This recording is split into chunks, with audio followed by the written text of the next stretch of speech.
Hello students, स्वागत है आप सभी का ज्ञानशाला एकेडमी के यूट्यूब चैनल पर। मैं हूं सुलभ और मेरे साथ आप लोग पढ़ रहे थे MPPSC prelims unit 10 tribology Madhya Pradesh की जनजातियां। अभी तक हम 9 क्लास में बहुत सारा कंटेंट कवर कर चुके हैं। ये है हमारी क्या ट्राइबोलॉजी की 10वीं क्लास। इसमें आज हम पढ़ेंगे बैगा जनजाति के बारे में। किसके बारे में? बैगा जनजाति के बारे में। इसके पहले हम कौन कौन सी जनजातियों के बारे में पढ़ चुके हैं? हम भील, गोंड, कोरकू, कोल, पारधी और सहरिया जनजाति के बारे में हम पढ़ चुके हैं और आने वाली जनजातियां हम अगली वीडियोस में पढ़ेंगे। हम जनजातियों से संबंधित संवैधानिक प्रावधान, संवैधानिक प्रावधानों के बारे में भी पढ़ चुके हैं। हम जनजातीय सलाहकार परिषद, क्षेत्रीय परिषद, आदिम जाति मंत्रणा परिषद, जिला परिषद, इनके बारे में भी हम पढ़ चुके हैं। इसके अलावा जो इनके अनुसूची से संबंधित राज्य हैं वो भी हम याद कर चुके हैं। और आज की क्लास में बैगा जनजाति के बारे में हम जानेंगे अपने एमपीपीएससी प्रीलिम्स के पॉइंट ऑफ व्यू से। तो आइए शुरू करते हैं। जो बैगा जनजाति है वो द्रविड़ समुदाय की जनजाति है और ये प्रोटो ऑस्ट्रेलाइड प्रजाति से संबंधित है। मैं आपको पहले ही बता चुका हूं, मध्य प्रदेश की जितनी भी जनजाति हैं, अधिकांश जनजाति द्रविड़ समुदाय की जनजाति हैं। तो इसमें आपको बहुत ज़्यादा दिमाग खर्च नहीं करना है। फिर ये जो बैगा जनजाति के लोग हैं ये स्वयं को जंगल का राजा मानते हैं? स्वयं को जंगल का राजा मानते हैं या प्रकृति का पुत्र कहते हैं कि भाई हम प्रकृति के पुत्र हैं। किसके? प्रकृति के पुत्र या जंगल के राजा हैं। ये किसका मानना है? ये बैगा जनजाति का मानना है। फिर एक पुस्तक है जो बैगाओं पर लिखी गई है। कौन सी पुस्तक है? दी बैगास, हिंदी में दी बैगा, और अगर आप इंग्लिश में नाम कहीं पढ़ेंगे तो इसका नाम आएगा दी बैगाज। तो इस बुक के रचयिता कौन है? इस बुक के रचयिता हैं बैरियर एल्विन। यह जनजातियों के संदर्भ में महत्वपूर्ण व्यक्ति हैं। जो बैरियर एल्विन की थोड़ी सी कहानी सुन लीजिए। ये मूल रूप से ब्रिटिश नागरिक थे। कौन थे? ब्रिटिश नागरिक थे। फिर जो ब्रिटिश काल में इन्होंने जनजातियों पर शोध करना शुरू किया, भारत में भारतीय जनजातियों के ऊपर शोध करना शुरू किया, उन पर बहुत सारी बुक्स लिखी और उनके अधिकारों कानूनों के बारे में भी इन्हें लड़ाई की। और बाद में भारत की नागरिकता स्वीकार कर ली। कर ली? भारत की नागरिकता स्वीकार कर ली। इसलिए बैरियर एल्विन, जब आप जनजातियों के बारे में पढ़ेंगे तो आपको यह नाम जरूर टकराएगा, बैरियर एल्विन। फिर हम बात करें, ये जो पुस्तक है दी बैगा जो बुक है किसकी? बैरियर एल्विन की। इसमें इन्होंने बैगाओं को जादूगर या वैद्य कहा है। कहा है? जादूगर, वैद्य और आदि स्वामी भी कहा गया है। आदि स्वामी? क्यों? यह स्वयं को प्रकृति का पुत्र मान रहे थे बैगा, तो आदि स्वामी या जादूगर कहा गया है। किसने बैगाओं को जादूगर कहा है? तो बैरियर एल्विन ने। सीधा क्वेश्चन आएगा, निम्न में से किसने बैगाओं को जादूगर माना है? तो बैरियर एल्विन। फिर भारत सरकार ने क्या किया है? भारत सरकार ने टोटल 75 पीबीटीजी 75 पीबीटीजी ट्राइब घोषित की है। 75 पीबीटीजी ट्राइबल ग्रुप हैं इंडिया में, जिनमें से बैगा एक प्रमुख है। मध्य प्रदेश में 3 पीबीटीजी, 3 विशेष पिछड़ी जनजातियां हैं। क्या हैं? 3 विशेष पिछड़ी जनजातियां मध्य प्रदेश में 3 हैं। कौन कौन सी 3 हैं? बैगा, सहरिया और भारिया। तो ये जो सहरिया और बैगा ये हम पढ़ चुके हैं। सहरिया हम पढ़ चुके हैं, बैगा हम पढ़ रहे हैं और नेक्स्ट लेक्चर में हम भारियाओं के बारे में पढ़ेंगे। तो बैगा, सहरिया, भारिया जो 3 विशेष पिछड़ी जनजातियां मध्य प्रदेश की, बैगा भी उसमें शामिल है, याद रखें। फिर जो बैगा शब्द है, बैगा शब्द, इसका अर्थ क्या होता है? इसका अर्थ होता है पुरोहित। पुरोहित। इसलिए इन्हें पंडा या बेबात भी कहा जाता है। बैगा जनजाति के लोगों को जो इसका शाब्दिक अर्थ है पुरोहित है, इसलिए इन्हें पंडा भी कहा जाता है। कहा जाता है? पंडा। तो इतने फैक्ट्स याद होंगे। जंगल का राजा, प्रकृति का पुत्र, बैरियर एल्विन ने द बैगा पुस्तक लिखी। बैगाओं को इन्होंने जादूगर, वैद्य, आदि स्वामी कहा। यह पीबीटीजी जनजाति है। शाब्दिक अर्थ पुरोहित होता है। फिर इसके आगे हम बात करें तो इनकी उत्पत्ति के संबंध में बहुत सारे मत प्रचलित हैं। कहीं आप पढ़ोगे क्या बैगा बैगिन थे, कौन? नागा बैगा और नागी बैगिन, ये दो शब्द मिलेंगे। कौन? नागा बैगा और नागी बैगिन थे। तो भगवान ने इन दो को बनाया और इनकी संतानें हुई, इनकी दो संतानें हुई। कौन? एक महिला थी नागी बैगिन और एक पुरुष था नागा बैगा। ये इन दोनों का विवाह हुआ, मिलन हुआ, इनसे दो संतानें उत्पन्न हुई। एक थे कौन? बैगा और दूसरे थे गोंड। दूसरे कौन थे? गोंड। ये दो संतानें उत्पन्न हुई थी किससे? नागा बैगा और नागी बैगिन के मिलन से। ये किंवदंती इनके बारे में प्रचलित है और बहुत सारी किंवदंतियां हैं। बस ये आप काम की लगी मुझे, ये आप याद रखिए और परेशान मत होइए। तो क्या नागा बैगा और नागी बैगिन की दो संतानें थी? कौन दो संतानें थी? कौन सी? एक बैगा, दूसरी गोंड। फिर इसके बाद आगे चलते हैं तो इनके भौगोलिक विस्तार की बात करें। क्या बात करें इनके भौगोलिक विस्तार की? तो जब हम किसमें? मध्य प्रदेश के मैप में। कहाँ देखेंगे हम? मध्य प्रदेश के मैप में। भाई मध्य प्रदेश की जनजातियां पढ़ रहे हैं तो मध्य प्रदेश के मैप में ही तो देखेंगे हम, आंध्र प्रदेश के मैप में तो देखेंगे नहीं। चलिए, ये जो मध्य प्रदेश का मैप है, इस मध्य प्रदेश में ये बैगा जनजाति कहाँ पाई जाती है? डिंडोरी, मंडला, बालाघाट, सीधी आदि जिलों में। तो क्या सीधी, सिंगरौली, डिंडोरी, मंडला, बालाघाट, ये वाला क्षेत्र कुछ ज़्यादा सघनता होती है इसकी। इस क्षेत्र में ज़्यादा सघनता है बैगा जनजाति के लोगों की।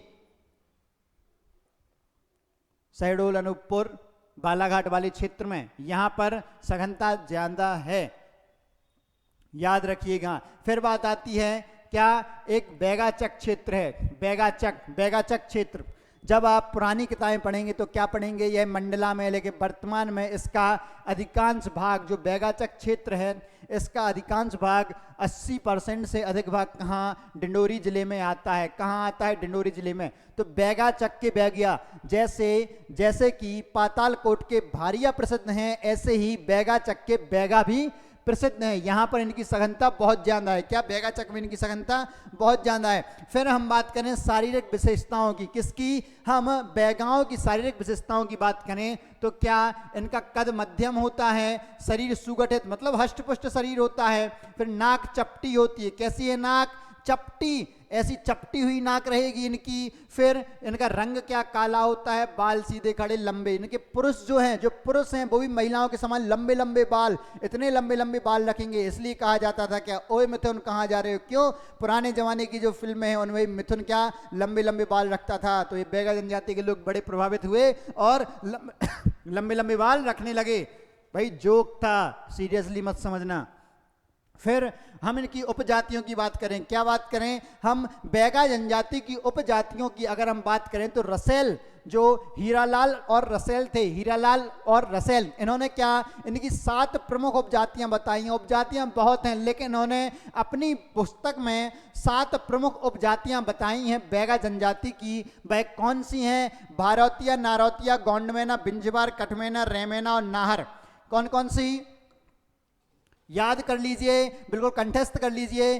भारतीय, नारौतिया, गोंडमेना, बिंजवार, कटमेना, रेमेना और नाहर। जो भारतीय है इसकी क्या विशेषता है कि इनके रीति रिवाज भूमिया बैगाओं से मिलते जुलते हैं। एक क्या? भूमिया बैगा होते हैं तो उनसे भारतीय के क्या रीति रिवाज मिलते जुलते हैं और यह क्या? हल्का प्रयोग नहीं करते हैं। यह हल्का प्रयोग नहीं करते हैं।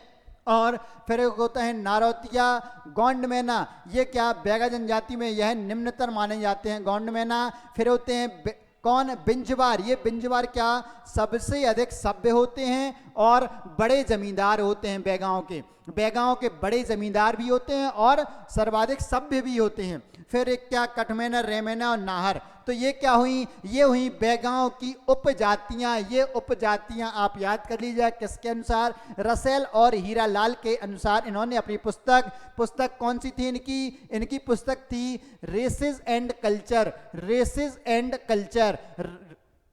रसेल और हीरालाल की पुस्तक कौन सी थी? Races and culture. इसमें इन्होंने 7 उपजातियां बताई हैं, भारतीय, नारौतिया, गोंड मैना, बिंजबार, कटमैना, रेमैना, नार। जो बिंजबार होते हैं सर्वाधिक सभ्य होती हैं, बड़े जमींदार होते हैं। गोंड मैना है निम्नतर स्थान प्राप्त है, और भारतीय हैं भूमियाओं के समान इनकी प्रथाएं चलती हैं। फिर आगे जो सामाजिक संगठन की बात करें हम, किसकी? इनके सामाजिक संगठन की बात करें तो इनका जो परिवार है वो कैसा होता है? इनका परिवार पितृसत्तात्मक होता है, संयुक्त परिवार की प्रथा है। हालांकि इनमें एक और प्रथा प्रचलित है। क्या प्रथा प्रचलित है इनमें? इनमें एक और अलग से प्रथा प्रचलित है कि जब किसी परिवार में किसी लड़के का विवाह हो जाता है, लड़के का विवाह होता है, तो उस विवाह के पश्चात उसके पति पत्नी के लिए घर के समीप नई झोपड़ी बना दी जाती है। समीप नई झोपड़ी क्यों? ताकि आपस में क्या ना हो, झगड़े ना हो, इनको आपस में झगड़े ना हो, इसलिए क्या उस लड़के के लिए अलग से पास में झोपड़ी बना दी जाती है। फिर हम इनके समाज की बात करें, क्या इनके समाज की कि समाज कैसा होता है? तो इनके समाज में क्या पंचायत व्यवस्था अपनाई जाती है, जिसमें 5 पंच होते हैं। कौन कौन से 5 पंच होते हैं? तो याद कर लीजिए, इन पंचों के नाम आपको याद करने, याद कर लीजिए। कौन? मुकद्दम, दीवान, समरथ, कोटवार और देवार। कौन? दीवान, कोटवार, समरथ और देवार। मुकद्दम, दीवान, समरथ, कोटवार और देवार। कौन कौन? मुकद्दम, दीवान, समरथ, कोटवार और देवार। ये 5 क्या हैं? ये 5 बेगांव की पंचायत के 5 पंच हैं। 5 पंच हैं। कौन से पंच हैं? मुकद्दम, दीवान, समरथ, कोटवार और देवार। मुकद्दम क्या करता है? मुकद्दम कौन होता है? मुकद्दम होता है गांव का मुखिया। क्या होता है? गांव का मुखिया। और यह वंशानुगत रूप से पीढ़ी दर पीढ़ी करके यह चुना जाता है, नियुक्त होता है। फिर होता है दीवान। दीवान कौन होता है? मुकद्दम का सहायक। कौन होता है? मुकद्दम का सहायक होता है। मुकद्दम की अनुपस्थिति में, किसकी अनुपस्थिति में? मुकद्दम की अनुपस्थिति में सारे कार्य कौन करता है? दीवान करता है। मतलब ये क्या? उसका सेक्रेटरी टाइप का हुआ। फिर समरथ की बात करें तो समरथ क्या? समरथ संभालने वाला। तो ये क्या? सामाजिक कार्यों को और अतिथियों के आगमन पर राशन की व्यवस्था करता है। क्या करता है? सामाजिक कार्यों का प्रबंध करता है और अतिथियों के आगमन पर राशन का प्रबंध करता है। समरथ, समरथ यहाँ याद कीज लीजिए। क्या? समरथ मतलब सामाजिक कार्यों का प्रबंधन, रथ मतलब राशन, राशन और था में अतिथि छुपा हुआ है, तो क्या? सामाजिक कार्यों का प्रबंधन, रथ मतलब अतिथियों के लिए राशन की व्यवस्था करता है। याद कर लीजिए समरथ को। किसमें? बैगा जनजाति में। फिर आता है कोटवार। कोटवार क्या? गांव की सुरक्षा की जिम्मेदारी इसको सौंपी जाती है। क्या सौंपी जाती है? गांव की सुरक्षा की जिम्मेदारी किसके पास है? कोटवार के पास। फिर एक और सज्जन होते हैं, 5वें पंच हैं इनके देवार। देवार क्या? पुरोहित या पंडा होता है। कौन होता है? देवार। देवार गांव का पुरोहित या पंडा होता है और इसे क्या? भूमिया भी कहते हैं। क्या कहते हैं? भूमिया। अभी हमने भूमिया से संबंधित एक फैक्ट पढ़ा था। क्या फैक्ट पढ़ा था? क्या फैक्ट पढ़ा था कि भारतीया जो है, इनकी उपजाति भारतीया जो है, ये क्या? भूमियाओं से मिलते जुलते इनके रीति रिवाज होते हैं। तो भूमिया किसे कहा जाता है? भूमिया देवार को कहा जाता है। तो बेगांव की पंचायत में जो भूमिया है वह क्या करता है? भूमिया पंडा पुरोहित होता है। इसका अन्य नाम देवार होता है। जो देवार, कौन? देवार और भूमिया एक ही हैं, याद रखिएगा, पूछा जा सकता है। फिर इसके आगे हम देखें इनके गांव की व्यवस्था कैसी होती है। इनके घर क्या? लकड़ी से, घास फूस से बनाए जाते हैं। लकड़ी, घास फूस, पत्थर, मिट्टी आदि का प्रयोग किया जाता है। गांव क्या? गोलाकार रूप में बसे हुए होते हैं। मतलब जो घर है वह घर इस तरीके से गोलाकार रूप में बसे रहेंगे। इस तरीके से गोलाकार रूप में बसे रहेंगे, कॉलोनी के रूप में कुछ ऐसे बसे रहेंगे और यहाँ से एक रास्ता रहेगा। तो ये क्या? गोलाकार रूप में गांव बसे रहेंगे, घर बसे रहेंगे। याद रखिएगा। जिन्हें क्या? टोला कहा जाता है। क्या कहा जाता है? टोला। याद रखिएगा। इन्हें क्या? बेगांव के जो गांव हैं उन्हें क्या? टोला कहा जाता है। महत्वपूर्ण फैक्ट है। आपको और भी जनजातियों में ये टोला शब्द मिलेगा, तो उनमें भी आपको याद रखना है। फिर इसके अलावा क्या इनके घरों में क्या एक मेरो, घरों में या गांव के बाहर क्या एक क्या बनाई जाती है, मेरो। मेरो मेरो होती क्या है, मेरो होती है घरों गांव या घरों के चारों ओर जो लकड़ी की एक सुरक्षा दीवार बनाई जाती है, क्या चारों ओर लकड़ी की एक बाड़ बना दी जाती है, उसे क्या मेरो कहते हैं, क्या मेरो। फिर जैसे खेतों में मेड़ होती है चारों ओर, क्या होती है मेड़, यहाँ क्या लकड़ी की खेतों के चारों ओर भी लकड़ी की सुरक्षा दीवार बनाई जाती है। ऐसे ही बैगांव में भी गांव या घर के चारों ओर लकड़ी की एक सुरक्षा दीवार बनाई जाती है, जैसे मेरो कहते हैं। फिर क्या जो बैगा है इनके घरों में क्या एक सामुदायिक भवन होता है, क्या होता है एक सामुदायिक भवन, जैसे क्या बंगला कहते हैं। गांव में जो सामुदायिक भवन होता है बंगला, हमने और भी जनजातियों में इस बंगले के बारे में पढ़ा था, सहरिया में भी ये बंगला होता है, गोंड में भी ये बंगला होता है। तो ये सामान्य सा फैक्ट है इन जनजातियों के लिए। फिर इनके घरों में पशुओं को बांधने के लिए क्या सार नामक स्थान होता है, और मुर्गियों को रखने के लिए बाड़ा। जो बैगांव जनजाति है उसमें मुर्गियों के रखने के स्थान को क्या कहते हैं, मुर्गियों को पालने के स्थान को बाड़ा कहा जाता है। वहीं पशुओं को बांधने का स्थान सार कहलाता है, क्या कहलाता है, सार। फिर हम बात करें इनके वस्त्र आभूषण की, किसकी, हम इनके वस्त्र और आभूषणों की बात करें तो पुरुष क्या करते हैं, धोती कमीज बंडी पगड़ी, मतलब सामान्य जन जैसे वस्त्र पहनते हैं, सामान्य वस्त्र धोती कमीज बंडी पगड़ी ये पहनते हैं। पुरुषों का एक वस्त्र क्या है, पटका या लंगोटी, याद रखना पटका या लंगोटी, तो लंगोटी को ही पटका कहा जाता है। फिर इसके बाद स्त्रियों क्या एक कपची साड़ी होती है, यह एक प्रकार की साड़ी होती है जो कमर से घुटनों तक जो स्त्रियां क्या कमर से घुटनों तक पहनती हैं, उस साड़ी को क्या कपची कहा जाता है, क्या कपची। कपची क्या है, बैगा स्त्रियों द्वारा कमर से घुटनों तक पहने जाने वाली या लपेटी जाने वाली साड़ी होती है कपची, याद रखिएगा। फिर इनके कुछ आभूषण है, एक आभूषण है इनका सुतिया, एक आभूषण है हवेल, ये कहाँ गले में पहना जाता है, बैगा स्त्रियों द्वारा कहाँ गले में सुतिया और हवेल, क्या सुतिया और हवेल आभूषण पहने जाते हैं। वहीं हरैया नामक आभूषण बाहों में पहना जाता है, बाहों में क्या हरैया नामक आभूषण, गले में क्या सुतिया और हवेल, सुतिया और हवेल, क्या सुतिया और हवेल नामक आभूषण पहना जाता है। वहीं बाहों में क्या हरैया नामक आभूषण, क्या हरैया नामक आभूषण। फिर टोडल, टोडल क्या पैरों में पहने जाने वाली आभूषण होती है, टोडल पायल के समान होती है और पैरों में पहनी जाती है टोडल। फिर क्या एक होता है कंदरी, कंदरी जो स्त्रियों द्वारा क्या बालों में पहना जाता है, क्या स्त्रियों द्वारा बालों में पहना जाता है, कहाँ पहना जाता है, बालों में, क्या कंदरी, कंदरी कहाँ बालों में पहना जाता है स्त्रियों के द्वारा। फिर एक होता है तरकुल आभूषण, जो तरकुल आभूषण होता है कोई विवाहित महिला है, कौन है, विवाहित महिला, कोई विवाहित महिला है तो उसे क्या सुहाग की निशानी के रूप में, क्या सुहाग की निशानी के रूप में मान लीजिए क्या मंगलसूत्र के समान होता है। कैसे होता है, तरकुल क्या होता है, बैगांव महिलाओं का मंगलसूत्र। इतना याद कर लीजिए, आपको याद हो जाएगा, क्योंकि मंगलसूत्र क्या है, सुहाग की निशानी है। तो क्या तरकुल आभूषण क्या है, मंगलसूत्र के समान सुहाग की निशानी होती है। अब हम आगे देखते हैं क्या इनके खान पान, इनके खान पान की हम चर्चा करें तो इनका जो खान पान है यह मांसाहारी और शाकाहारी दोनों प्रकार का भोजन करते हैं। क्या करते हैं, मांसाहारी और शाकाहारी दोनों प्रकार का भोजन ग्रहण करते हैं। फिर ये क्या पेज, जो पेज है पेज का भी सेवन करते हैं। यह क्या है, एक पेय पदार्थ है जो बैगा जनजाति जो पेज बनाती हैं, क्या बैगा जनजाति जो पेज बनाती है वह क्या कोदो कुटकी और मक्के से बनता है। किससे बनता है, कोदो कुटकी और मक्के से। आपको याद करना है, आज की अभी की क्लास में इसके शॉर्ट नोट्स बनाते जाइए और याद करते जाइए मेरे साथ। फिर सामान्यतः इनका भोजन की अगर हम बात करें, क्या भोजन की, तो क्या बासी भोजन करते हैं, क्या बासी भोजन। अब बासी क्या होता है, जो बासी इनके भोजन को बासी बोला जाता है। बासी मतलब एक दिन पुराना, एक दिन पुराना भोजन, क्या एक दिन पुराना भोजन बासी कहलाता है।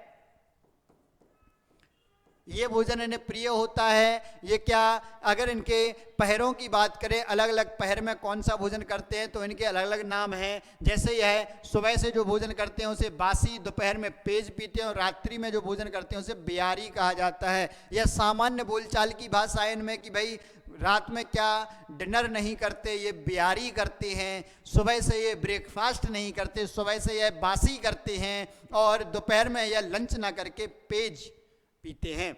याद रखिए, बासी क्या है? बासी इनका सुबह का खाना है, बियारी इनका डिनर है। याद रखिए। अब ये जो भोजन करते हैं, ये जो भोजन करते हैं भाई क्या पत्ते की थाली पर करते हो। कौन से पत्ते? महलौन वृक्ष के पत्ते। महलौन वृक्ष के पत्ते हैं, उसकी दोना पत्तल बनाकर उस पर भोजन करते हैं। यह जो क्या प्रकृति प्रिय है। यह इसका संदर्भ क्या होगा कि जिस क्षेत्र में रहते हैं उस क्षेत्र में महलौन के बड़े बड़े पत्ते पाए जाते होंगे, तो उन पत्तों की यह थाली बनाते हैं और उसी पर भोजन ग्रहण करते हैं। तो ये क्या हुआ, खान पान में शाकाहारी मांसाहारी दोनों प्रकार का भोजन करते हैं। कोदो कुटकी और मक्के की पेज बनाते हैं, सुबह बासी और रात को बियारी करते हैं, महलौन की थाली का प्रयोग करते हैं। फिर हम बात करें इनकी सांस्कृतिक परंपराओं की। किसकी? अगर हम इनकी सांस्कृतिक परंपराओं की बात करें तो कुछ परंपराएं महत्वपूर्ण, जैसे सुनमाई और झालर। याद रखिए, सुनमाई और झालर। सुनमाई और झालर का संबंध किससे है? बैगा जनजाति है, सुनमाई और झालर। अब जो सुनमाई है ये क्या, ये दाई होती है। यह दाई होती है जो क्या बच्चे जनने का, बच्चे को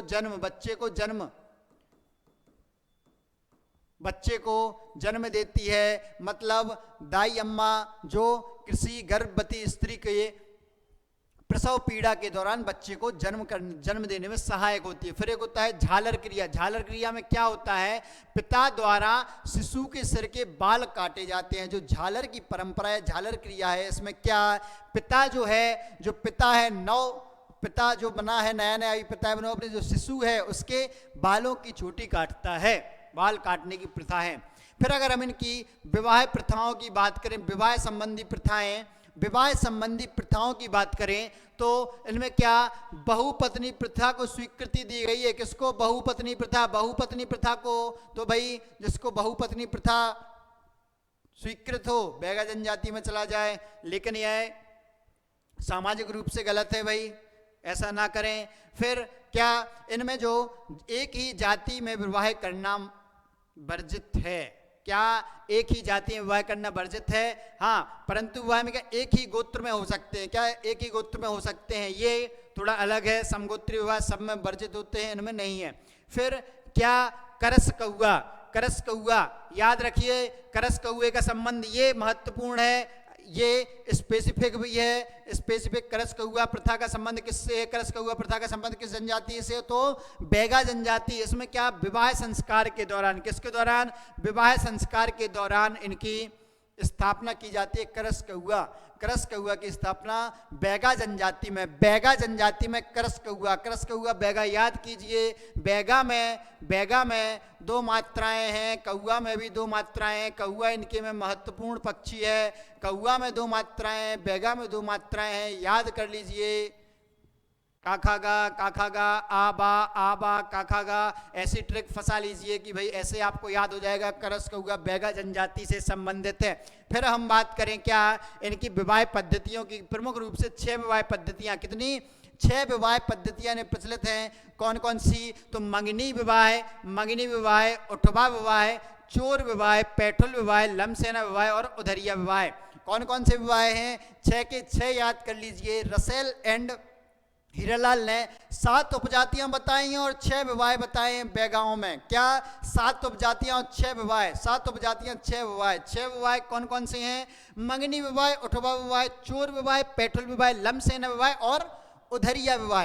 इस तरीके से इन्होंने क्या विवाह बताए। इन विवाहों में भी कुछ स्पेसिफिक पद्धतियां हैं, उनकी हम चर्चा कर लेते हैं। क्या चर्चाएं हैं कि जो मंगनी विवाह है, मंगनी विवाह क्या सर्वाधिक मान्य विवाह है। इसमें क्या होता है, जो लड़की के घर, क्या लड़के के पिता लड़की के घर जाते हैं और परिवार की सहमति से विवाह तय कराते हैं। मतलब दोनों परिवारों की सहमति से ये क्या हुआ, ये अरेंज मैरिज के समान है। और इसमें क्या, इसमें याद रखिए महत्वपूर्ण जो बिल्मा और दादरिया गीत, बिल्मा नृत्य और दादरिया गीत, बिल्मा नृत्य और दादरिया गीत कहाँ बंगविनी विवाह में किए जाते हैं। इसमें क्या, कर्मा और परधौनी नृत्य, कर्मा और परधौनी नृत्य भी किए जाते हैं।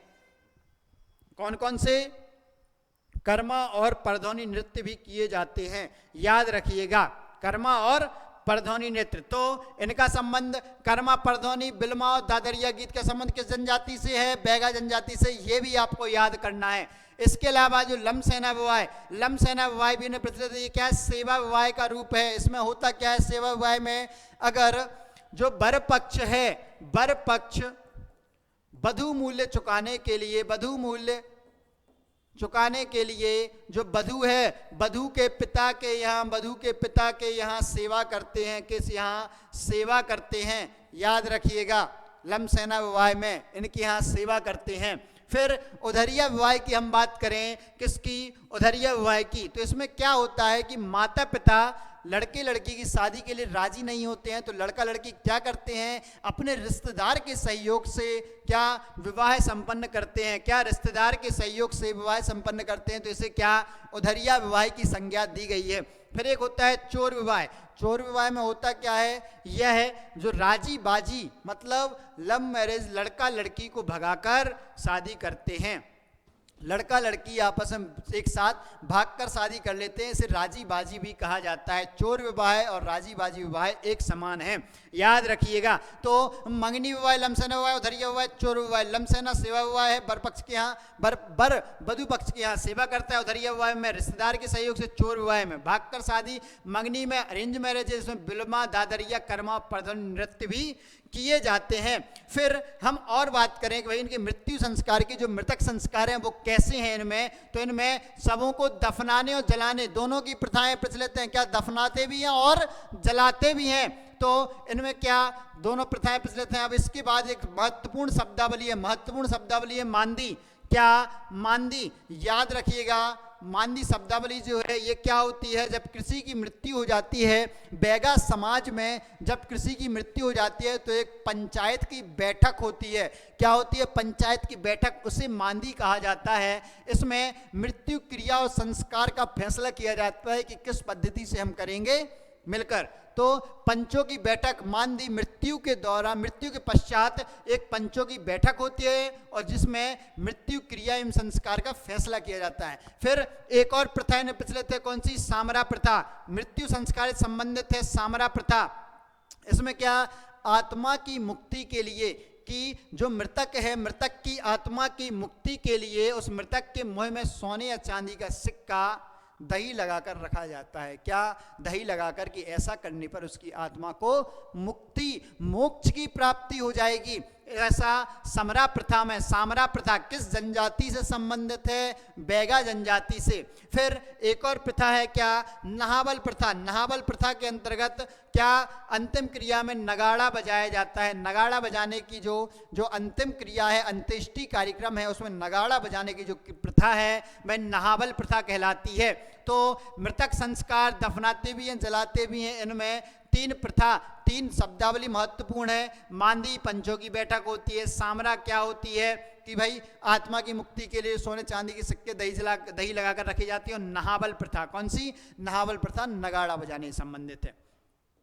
फिर हम आगे बात करें पर्व और उत्सवों की। इनके पर्व और उत्सवों की तो तीन पर्व महत्वपूर्ण है, रसनवा, बिदरी, नवा फसल और छेरता। क्या, रसनवा, बिदरी, नवा फसल और छेरता। तो बिदरी जो है, बिदरी पूजा की जाती है देवी की, है देवी की पूजा। नवा फसल क्या है, जो नई फसल आती है तो फसल कटने पर जो त्योहार, फसल कटने पर जो त्योहार है वो नवा फसल है। और छेरता, तो चार त्योहार इनके महत्वपूर्ण है। कौन से, रसनवा, बिदरी, नवा फसल और छेरता, याद रखिए।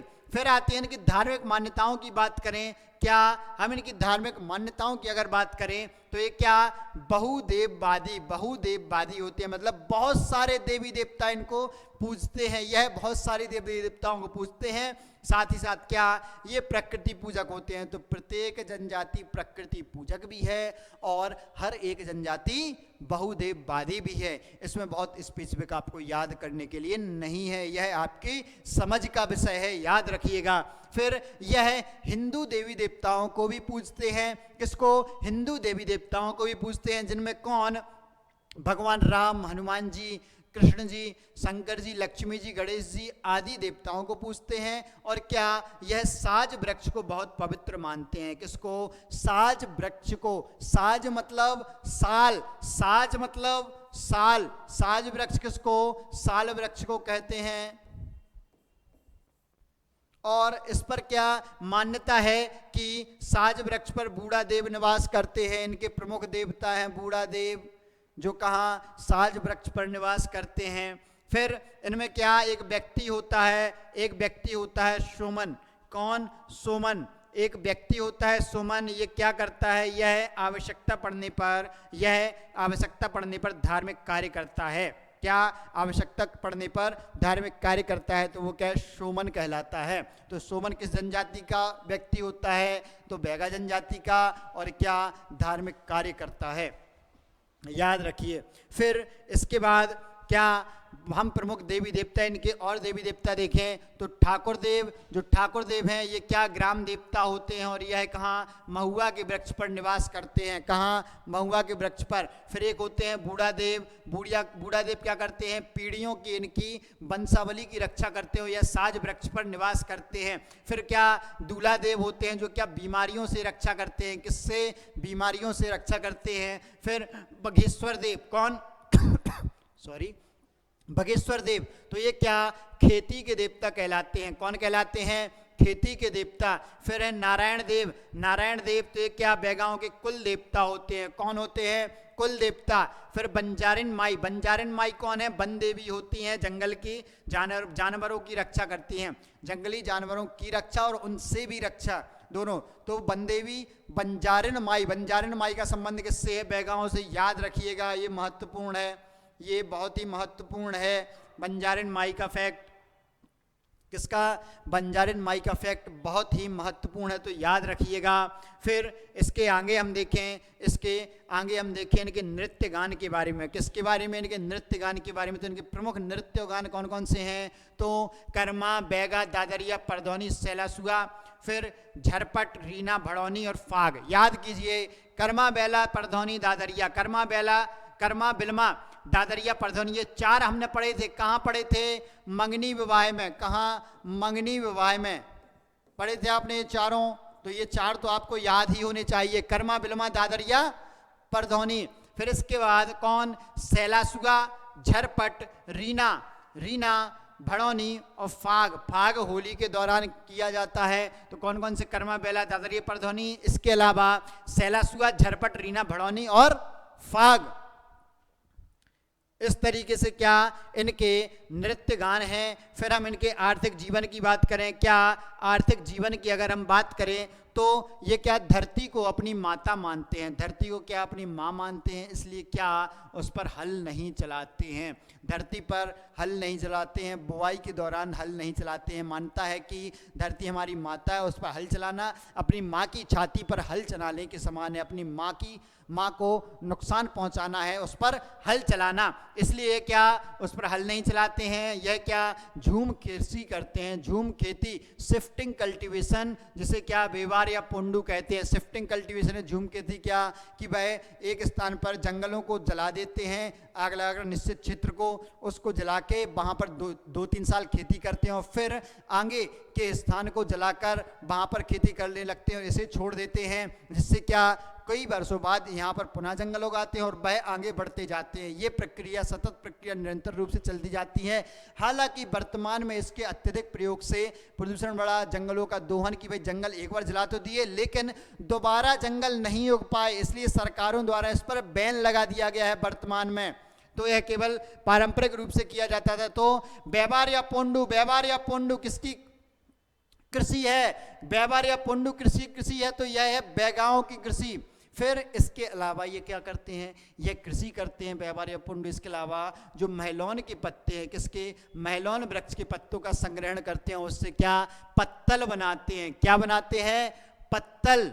और वह पत्तल स्वयं भी यूज करते हैं और बेचते भी हैं। क्या करते हैं, बेचते भी हैं। इसके अलावा ये क्या, पशु पक्षियों के शिकार में भी माहिर हैं। भाई अब जंगली हैं, जंगल के आसपास रहते हैं, पशु पक्षियों का शिकार करते हैं, मांसाहार का सेवन भी करते हैं, तो उनका शिकार करेंगे। अब शिकार करने के लिए अलग अलग तरीके के ये फंदे बनाते हैं, जो अलग अलग चीज़ों को, अलग अलग जानवरों पक्षियों को पकड़ने के लिए अलग अलग तरीके के फंदे हैं। तो हमें ये याद नहीं करना है कौन सा फंदा किस जानवर या पक्षी के लिए है, हमें बस कुछ एक दो फंदों के उदाहरण आप देख लो, जैसे एक कुंजी फंदा, खुज्जी फंदा, फिर एक दलगा फंदा और एक थोंगा फंदा।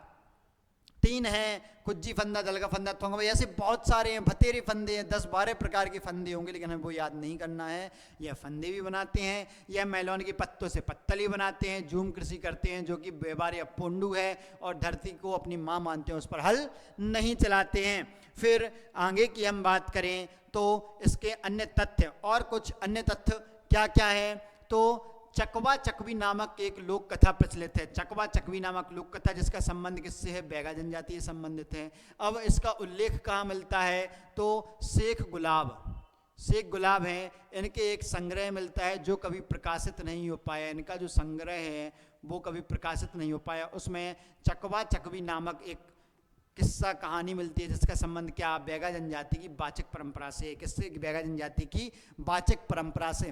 फिर जो द बैगा पुस्तक है, क्या द बैगा, ये क्या, बैरियर एल्विन ने लिखी।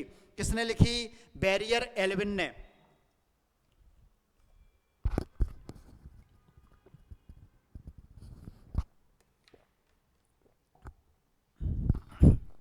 चलिए लौट कर आते हैं।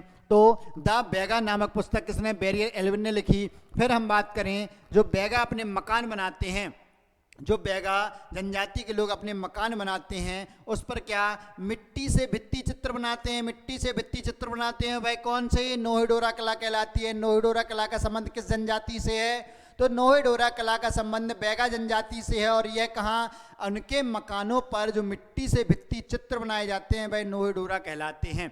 फिर क्या, यह जो धार्मिक मान्यताओं में एक चीज छूट गई थी हमारी की, क्या, सुअर पूजक होते हैं। क्या होते हैं ये सुअर पूजक होते हैं। और प्रति 12 वर्ष में सुअर बजी समारोह या सुअर बलि समारोह का आयोजन किया जाता है।